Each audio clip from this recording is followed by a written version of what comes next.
Welcome to KPI Fireside. Our mission is simple: to improve companies and to improve careers through continuous improvement. In every episode, we explore the spark, the moment, the mindset, or the method that ignites real change.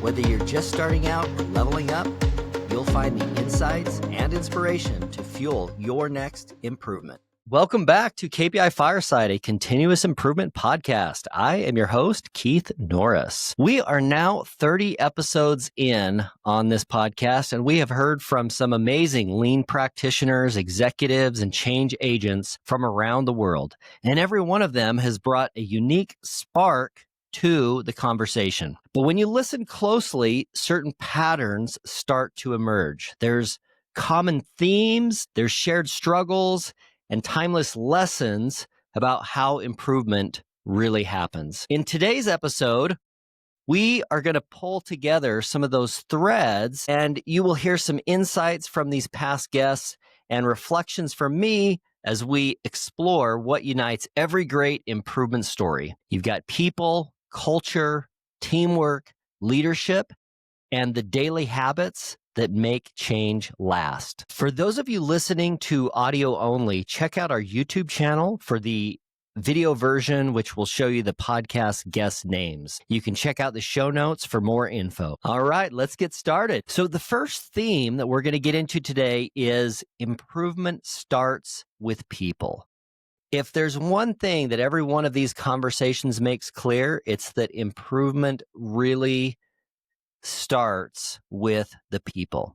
You can have frameworks, you can have metrics, but without trust, respect, and curiosity, none of it sticks. Leaders who listen, teams who feel heard, cultures that reward learning over blame. That's where real improvement takes root. We have two key principles. One is respect every individual, and the second one is lead with humility. And we find that they're kind of interconnected. One is a top-down look at it, and the other is a bottom-up look at it. But the people here need to look at them by respecting them, and the people here need to have their voices heard by people who are willing to listen and act on it. And it's what enables the engagement of the people in the improvement effort. And if you don't have the people doing the work engaged in it, you're going to have a bad culture. If you've got the people engaged, you create a good culture. To us, that is the definition of a good culture, is the people are engaged in the improvement effort. I was recently certified as a personal development mindset coach, which really helped me out with the training side. So training is I'm going to show you the tools, teach you the tools, but coaching is really getting the best out of someone. I'm not going to tell you what to do. I'm not going to guide you because you have the answers, so I'm going to ask you those questions to get the best out of you. So if I ask someone out there and say, okay, I want you to go and move that table over there so we're not having to walk 30 steps anymore. Instead of telling them what to do, it's, hey, I see that you have a lot of, walking between you and that table. What do you think you should do? They have the answer. So coaching is getting the answer out of them. The more you coach, again, you're empowering those employees, you're getting them engaged, and it becomes their process. So make sure that you're a coach at the right time, train when it's necessary, but coaching is probably going to get you a lot farther when you're trying to get people to really drive into the continuous improvement. I think that's such a good lesson for continuous improvement too, because you can't do everything yourself. As much improvement as somebody might want to make, it's great to have a leader with a strong ambition, but you really have to get people to do things because they want to do them, not just because you want them to do them. So that's great advice there, great wisdom. The second theme is really about culture. Culture is the real competitive advantage. You can copy a process, you can implement a system, you can hire consultants, but you can't copy culture. Culture is what people do when no one is watching. It's the shared habits, it's the values and beliefs that drive real results over the long term. The companies that win at improvement are the ones who create a culture where learning, respect, and accountability are the norm, where doing better isn't just a goal, it's an expectation. That's what makes culture the ultimate competitive advantage. Culture is driven by leadership. Culture ought to be the unspoken and spoken, written down and unwritten rules and behaviors of the department. What you allow and tolerate becomes the culture. If you tolerate a manager yelling at the employees, or watching the clock, or micromanaging them, or embarrassing them in public, that becomes part of the culture. See, culture is a defining whether or not someone's going to stay or not. People don't leave. People do. Say it all the time, and I found that in accounting. People do not leave jobs; they leave people. They leave who they're working for. Most people love their jobs, but they leave the culture. And I told people I did a presentation. I said, listen, you can take two people that make $80,000. You got an $80,000 person who walks in, there's coffee, there's donuts in the break room. Everybody's good morning. Hey, Keith, how you doing? How's the camera? By the way, you did an excellent job on da da da da da. Boom, boom, boom, boom. Then you got this. It's 8:05, and you're supposed to be at 8. It's 4:15. Where are you? Christmas Eve. I got when I first got here, I got a email at Christmas Eve at 5:15. It's 5:15. You're supposed to be here till 5:30. These are 80,000. Which one feels like more money? You see what I'm saying? Yeah. Toxic cultures are tolerated by the top, and the leadership has the ability to change that. This whole business of respecting people is a big challenge, and that's something, one of the things Mr. Shingo made a point of a long time ago, and he was accusing American business in particular, but I think it's probably generally true, is that we are seeing our employees, as he referred to as Theory X. And in other words, we just assume they're a problem. They're lazy, they're selfish. And I used to joke in my plant that employees are children and production employees are bad children. So that's number one. Number one, that's a problem because you're not even going to be listening to them. And that's the bulk of your workforce. And even if the problem is not caused down there on the floor, they're all going to appear there. So if you don't get them involved, you have a real problem. So there's that whole culture thing, respect for people, that I think is really, there's really two sides of the same coin. There's the technical part of knowing how to make improvement, but then there's the respect part. The people are most valuable resource. If you don't have both of those, what you end up with is a mezzanine squad of people with belts that are well-meaning, but are overwhelmed, and it's not effective, not impactful. And I see a lot of that. And it doesn't mean that no improvement happens. It means that much more improvement could happen. So many businesses plateau way too soon, and they're satisfied. But Mr. Shingo would say, you got too many X employees. You want Y employees. Means bring it on, bring it on. And that was very fundamental in his thinking. The guy was often, thought of as a technical genius, but you read his books, it was all about people. And so I think he really nailed that. People are brilliant. And just reminding yourself at every point that if you take time to value people, this goes back to that same principle again, that people are the most valuable resource. Don't squander it. Make sure that you're developing those people. That's so true. I think that for any company out there that's trying to figure out how to have a competitive advantage in the future, having a workplace where people really like the work that they're doing and they're involved in making positive change is such a good strategic advantage that, I see. Our third theme is improvement is a team sport. Leaders create the conditions for change. Improvement really needs everyone. There's no single person who owns improvement. It's a team effort, a collaboration across the departments, shifts, and roles.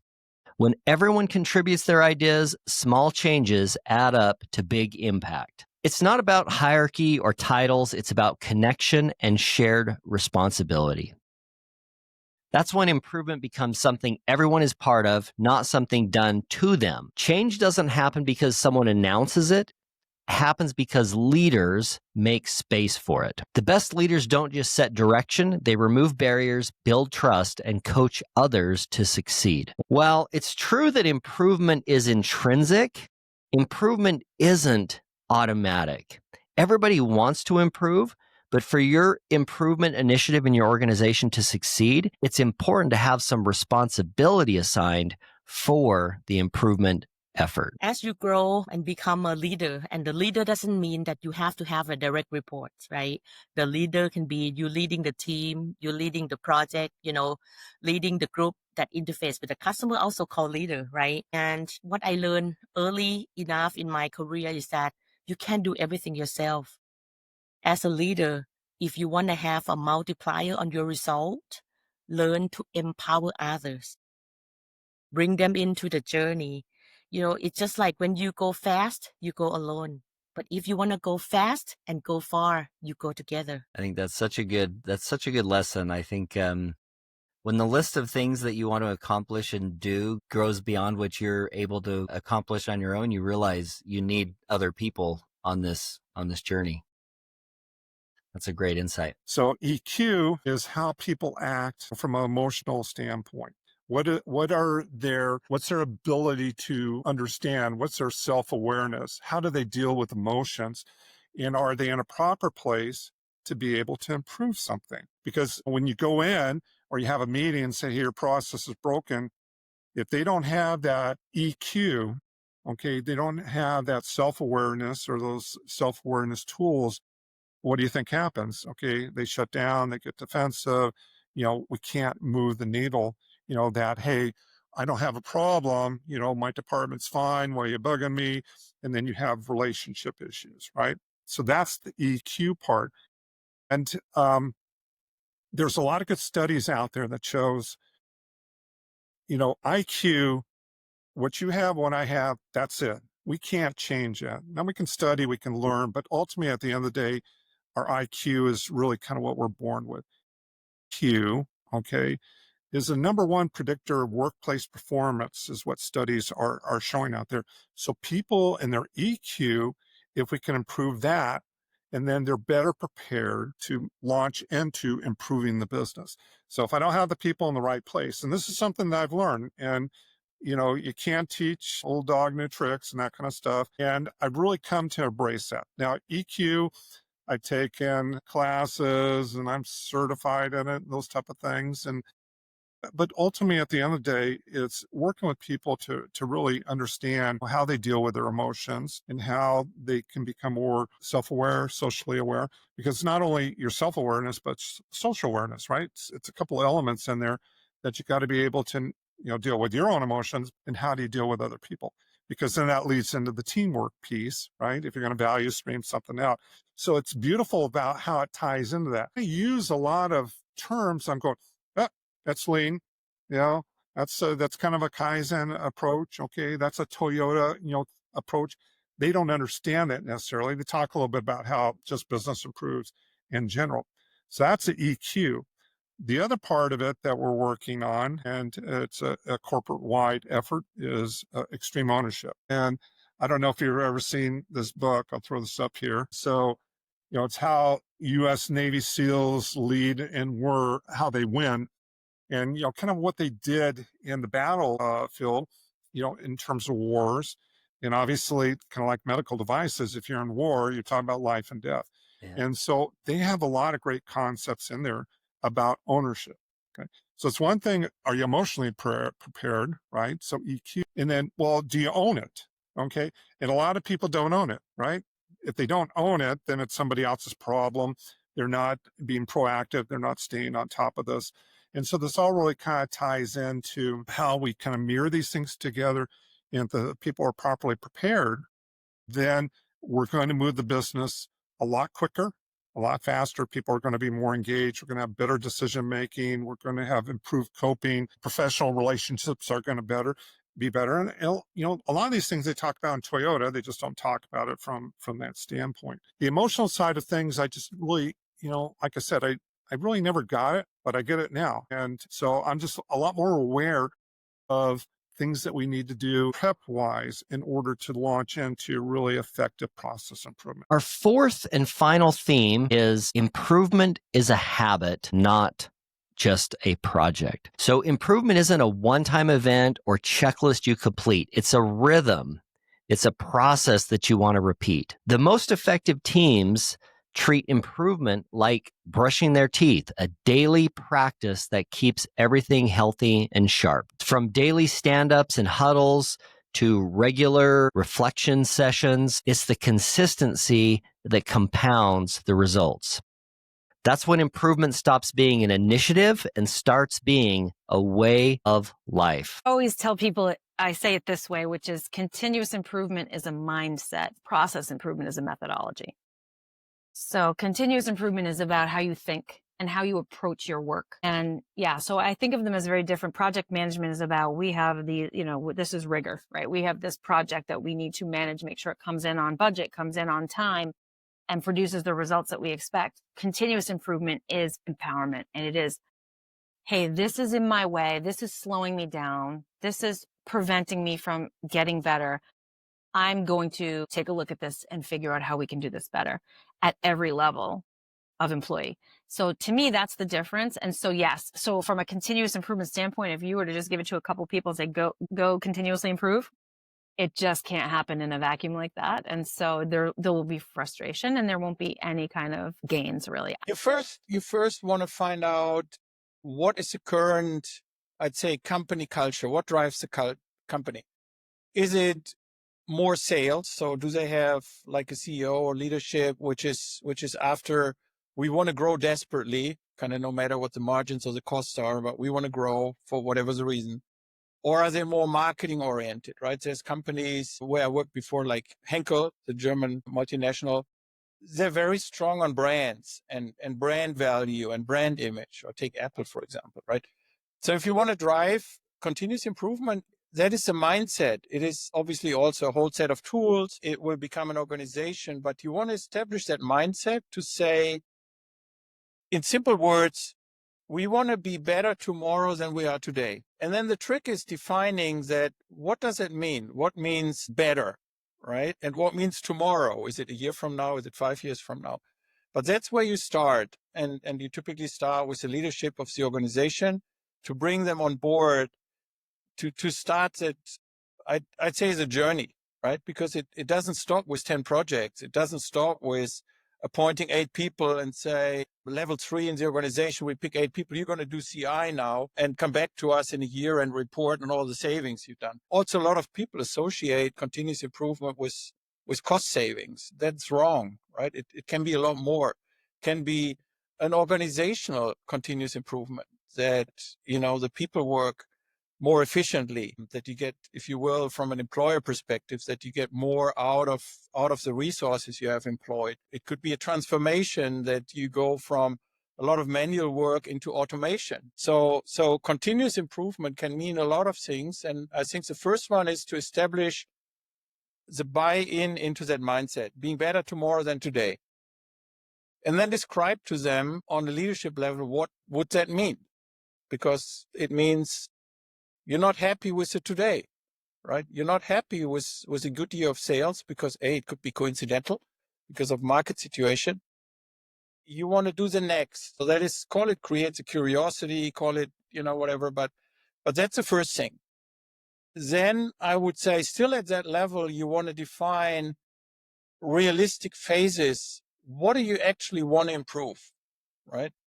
First thing comes to mind was everybody's cost, especially in the example you stated with a couple of manufacturing facilities. So you want to look at, okay, how much cost could we actually take out without having anything suffer? How much working capital can we take down? How much inventory can we save? Then you start looking at the other angle of it. Okay, once we've done all that, once that machinery is humming and singing, how can we turn that into more sales, right? How can we transform marketing? So that is different at every company, but that is essential that you define kind of your building blocks of what you want to do.